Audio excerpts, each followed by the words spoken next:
Selamat pagi semua, Mas Mbak. Salam sejahtera bagi kita semua. Hari ini kita di pertemuan 11 ya, di materi komunikasi efektif. Di materi ini, Mas Mbak semua, kita nanti pastinya mengetahui komunikasi itu apa ya, kemudian pastinya hambatan-hambatannya, kemudian ada juga nanti komunikasi itu ada verbal, ada non verbal, seperti itu. Mas Mbak semua, komunikasi adalah bagian penting dari mempengaruhi orang lain untuk memperoleh apa yang kita yakini ya.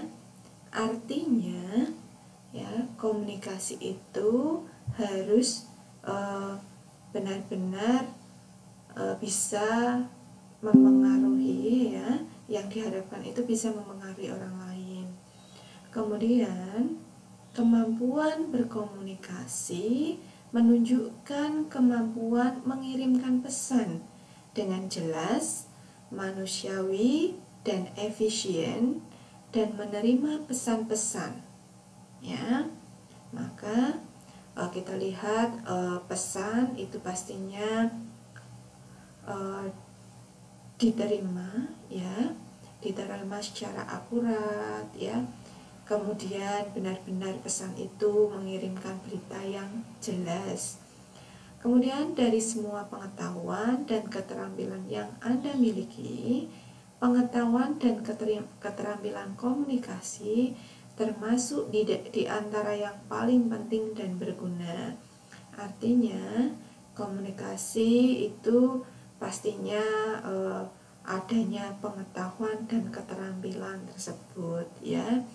Keterampilan yang pastinya Anda miliki, gimana ketika kita berkomunikasi, ada komunikasi yang komunikasinya itu misalkan saja formal dan non formal, itu pastinya kaitannya dengan pengetahuan dan keterampilan komunikasi yang kita miliki tersebut ya. Kemudian setelah ini nanti kita membahas tentang fungsi komunikasi, Mas Mbak semua. Fungsi komunikasi itu yang pertama mencapai pengertian satu sama lain, di mana komunikasi ini fungsinya pastinya mencapai pengertian antara satu sama yang lain. Kemudian yang kedua membina kepercayaan. Nah, kemudian yang ketiga mengkoordinir tindakan. 4. Merencanakan strategi. 5. Melakukan pembagian pekerjaan. 6. Berbagi rasa. Inilah fungsi komunikasi, di mana fungsi komunikasi di dalam perilaku organisasi ini yaitu pastinya di dalam merencanakan strategi ini benar-benar sudah nanti untuk tujuannya sudah ditentukan bersama, seperti itu ya. Adanya pembagian pekerjaan ya, jadi berbagi rasa. Kamu misalkan saja di dalam berkomunikasi itu tadi ada anggota lain yang misalkan saja di situ mengalami, misalkan saja ya, mengalami kok dia itu ada kesusahan, maka anggota lain membantu. Artinya di sini berbagi rasa ya. Kemudian komunikasi efektif ini menurut Stewart Eltup dan Sylvia ya. Maka komunikasi yang efektif itu bisa minimal menghasilkan 5 hal. Yang pertama itu dari pengertiannya. 2. Kesenangan. 3. Pengaruh pada sikap. 4. Hubungan yang makin baik. 5. Tindakan. Kemudian untuk tujuan komunikasi di sini yaitu yang pertama itu menginformasikan. Jadi tujuan komunikasi itu pastinya menginformasikan adanya berita, ya. Berita itu menarik atau bermanfaat. Kemudian data itu relevan dengan kebutuhan. Tidak terlalu banyak kata. Karena menginformasikan itu pastinya kalau terlalu banyak kata maka komunikasi itu menjadi tidak efektif, seperti itu ya. Jadi kalau menginformasikan dengan kata yang singkat, jelas, itu membuat si penerima yaitu pastinya mudah mengerti, seperti itu. Kemudian menghibur. Humor itu dapat mengurangi ketegangan. Di mana komunikasi misalkan saja di situ lagi misalkan tegang, seperti itu ya, komunikasinya serius ya. Nah, maka menghibur itu adalah bisa mengurangi ketegangan. Kemudian menyentuh emosi. Nada suara dan pilihan kata. Di mana menyentuh emosi ini, nada suara itu akan semakin meninggi. Pilihan kata juga diperjelas. Maka Mas Mbak semua, di dalam tujuan komunikasi ini menyentuh emosi, nada suara, misalkan saja di dalam berkomunikasi nada suara yang semakin meninggi, pilihan kata itu semakin ditonjolkan ya. Inilah kaitannya dengan tujuan komunikasi. Ungkapan perasaan Anda ya. Kemudian yang keempat adalah menggerakkan untuk bertindak. Di mana menggerakkan untuk bertindak ini, yang pertama, apa yang Anda inginkan dari lawan bicara. Nah, apa yang Anda inginkan Mas Mbak semua di dalam berkomunikasi itu. Kemudian tunjukkan tindakan yang diharapkan dengan jelas. Diharapkan pastinya di dalam berkomunikasi itu Anda bisa menunjukkan tindakan yang dimana itu dirasa pastinya harus jelas, seperti itu. Kemudian komponen komunikasi di sini ada ide. Ya, ide itu sama dengan juga gagasan ya. Komunikator, pesan, media, kemudian panca indera penerima. Kemudian untuk faktor komunikasi itu sendiri, di dalam faktor komunikasi itu ada siapa ya, kemudian pesan, media, tempat, situasi. Nah, untuk hambatan komunikasi ini ada latar belakang, bahasa, sikap, waktu, lingkungan. Nah, di dalam hambatan komunikasi, latar belakang misalkan saja latar pendidikan itu juga akan mempengaruhi ya di dalam komunikasi. Bahasa itu juga sama ya. Maka kita ketika berkomunikasi ya memakai bahasa nasional yaitu bahasa Indonesia. Sikap ya, kemudian kaitannya dengan waktu, lingkungan itu juga akan menjadi hambatan komunikasi, di mana ketika faktor-faktor di sini ini ya kaitannya dengan bahasa, sikap, waktu, lingkungan ini kurang support ya, maka ini akan mempengaruhi komunikasi. Kemudian kesalahan umum dalam komunikasi. Nah, pengirim pesan ini biasanya cepat-cepat berbicara tanpa menyusun ide. Jadi ketika terlalu cepat-cepat untuk berbicara, pastinya di sini karena tanpa menyusun ide itu biasanya yang dibicarakan ya semakin cepat dan kurang terarah. Kemudian terlalu banyak gagasan, tidak berhubungan. Nah, karena tidak terarah itu tadi, maka tidak berhubungan apa yang akan misalkan tujuannya. Nah, seperti itu. Pernyataan terlalu pendek. Kemudian mengabaikan pengetahuan pendengar. Jadi, Mas Mbak semua, hargailah ketika orang berbicara, ya. Hargailah ketika orang berbicara. Jangan sampai kita itu mengabaikan. Nah, di dalam di sini pengirim pesan itu pastinya harus bisa ya mendengarkan, ya, jangan sampai mengabaikan pengetahuan pendengar. Kemudian tidak merumuskan pesan sesuai sudut pandang penerima. Kemudian untuk penerima pesan tidak memperhatikan. Nah, ini salah besar Mas Mbak semua.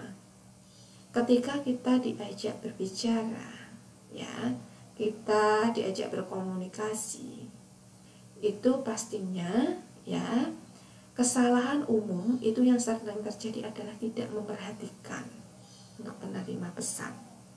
Kemudian merumuskan jawaban sebelum mendengar lengkap, ya. Kemudian memperhatikan detail, bukan pesan keseluruhan. Menilai benar salah sebelum paham. Inilah kesalahan umum dalam komunikasi dari sisi penerima pesan, kemudian dari segi juga penerima pesan. Kemudian keterampilan komunikasi. Keterampilan komunikasi ini dari mendengarkan, bertingkah laku asertif, menyelesaikan konflik, membaca situasi, kemudian melakukan persuasi. Kemudian untuk waktu yang digunakan untuk mendengar.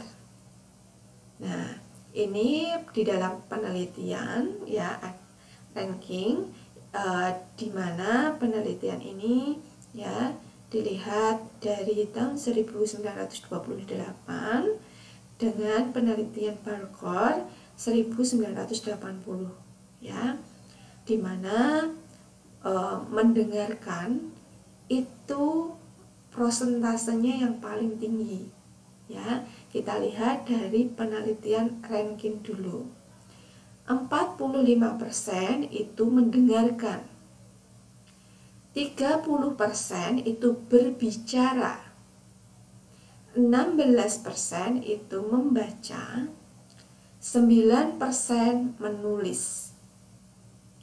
Kemudian untuk penelitian Barker ini 53% mendengarkan. Nah, 17% itu membaca, 16% berbicara, 14% menulis. Ya, jadi di sini mendengarkan itu proses aktif menerima rangsangan stimulus telinga. Mendengarkan adalah keterampilan yang sangat penting, tetapi umumnya kita memiliki keterampilan yang buruk. Ya, inilah waktu yang digunakan untuk mendengarkan. Kemudian hambatan-hambatan mendengar.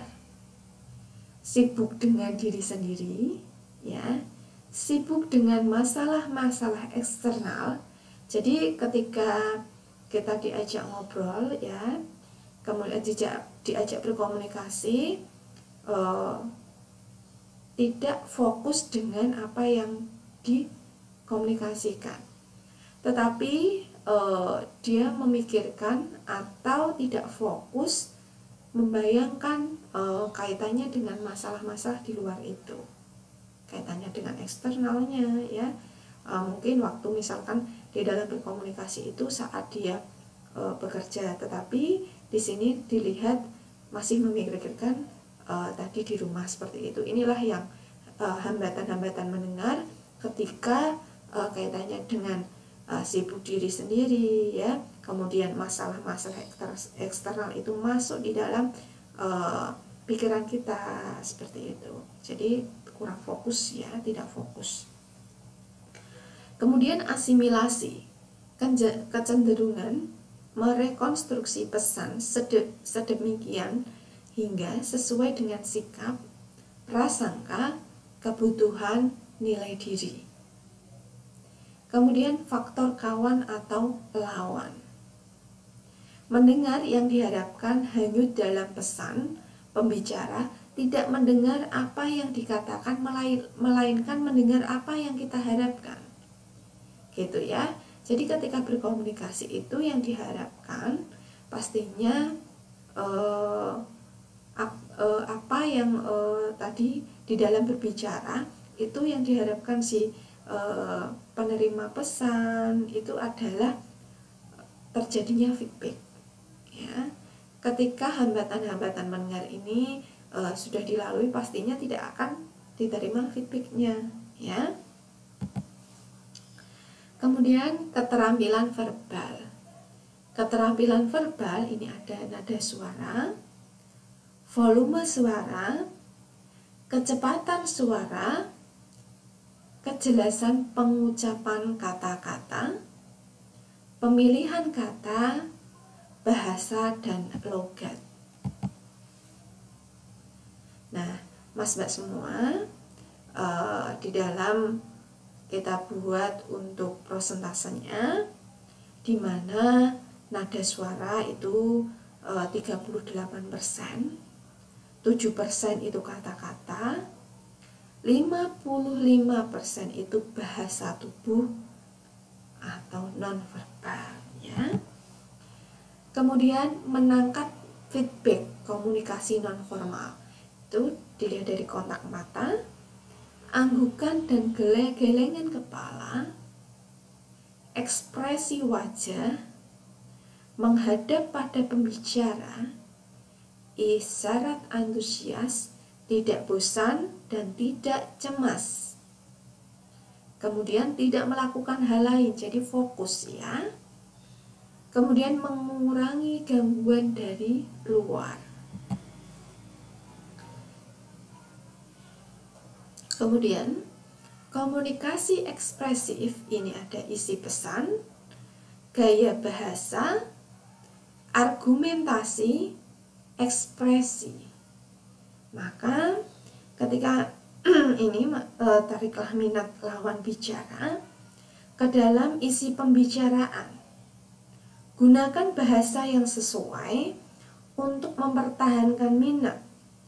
Yakinkan mereka dengan argumentasi dan gunakan ekspresi bicara untuk memaku pesan di hati mereka. Nah, untuk 4 prinsip komunikasi yang sangat ampuh di sini. Munculkan kesan. Nah, kemudian arahkan fokus. Inklusif. Kemudian spesifik karena harus tepat sasaran. Kemudian katakanlah apa yang perlu dikatakan sejelas mungkin. Cara menambah daya tarik dalam komunikasi. Senyum ya. Jadi ketika berkomunikasi, gunakanlah dengan juga cara senyum. Bahwa senyum itu juga ibadah ya. Kemudian pusatkan perhatian pada kekhawatiran, kebutuhan, masalah, dan hasrat pendengar. Kemudian antar dengan pokok-pokok yang akan dibahas. Ajukan pertanyaan, baca umpan balik pendengar, tatapan ya. Jangan pernah meremehkan kepekaan pendengar.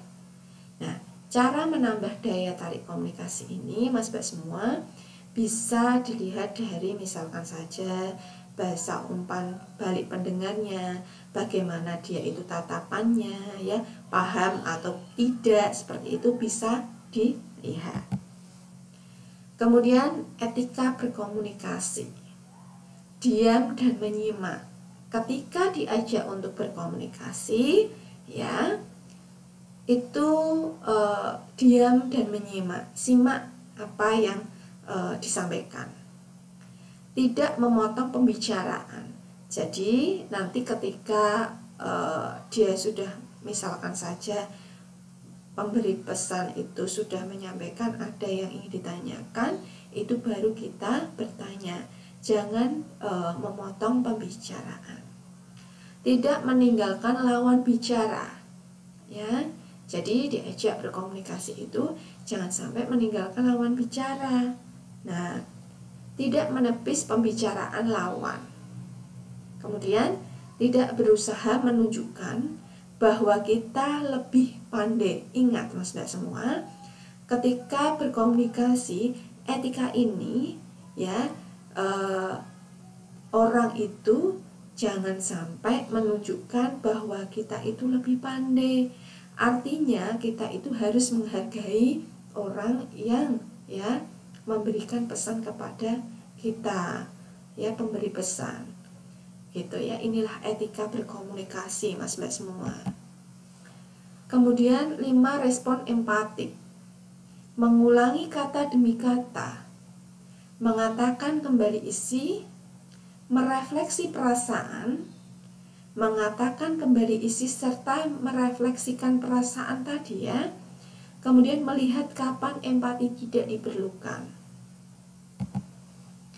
Kemudian ungkapan menunjukkan pengertian itu bisa dirasakan ketika nampaknya Anda merasa bahwa yang saya tangkap adalah ini biasanya kata-kata atau ungkapan yang menunjukkan pengertian. Jadi, menurut penglihatan Anda, nah, sependengaran saya Anda, nah, jadi inilah ungkapan-ungkapan ya, di mana ungkapan ini menunjukkan pengertian. Anda pasti merasa apa yang Anda sampaikan tampaknya seperti saya seperti itu ya. Inilah ungkapan menunjukkan pengertian ketika berkomunikasi. Kemudian untuk kiat komunikasi efektif itu gunakan umpan balik, saluran komunikasi yang banyak, mengenali siapa penerima pesan, komunikasi tatap muka, menyadari dampak bahasa tubuh, ya, menangkap isi pembicaraan, sopan dan wajar, menghormati semua orang, mengendalikan emosi, dan pastinya masih ada lain-lainnya ya. Oke Mas-Mbak semua, setelah kita membahas komunikasi yang efektif tadi, di materi tersebut kita juga sudah membahas tentang komunikasi apa, kemudian ada juga hambatannya ya. Maka Mas-Mbak semua, silahkan Anda menjawab pertanyaan-pertanyaan di bawah ini. Yang pertama, apa yang dimaksud komunikasi, serta jelaskan komunikasi verbal itu seperti apa ya, dan komunikasi non verbal. 2, sebutkan cara menambah daya tarik dalam berkomunikasi. Oke Mas-Mbak semua, inilah pertanyaan-pertanyaan yang saya sampaikan di materi komunikasi yang efektif di pertemuan ke-11 ini. Mas-Mbak semua, terima kasih atas perhatiannya.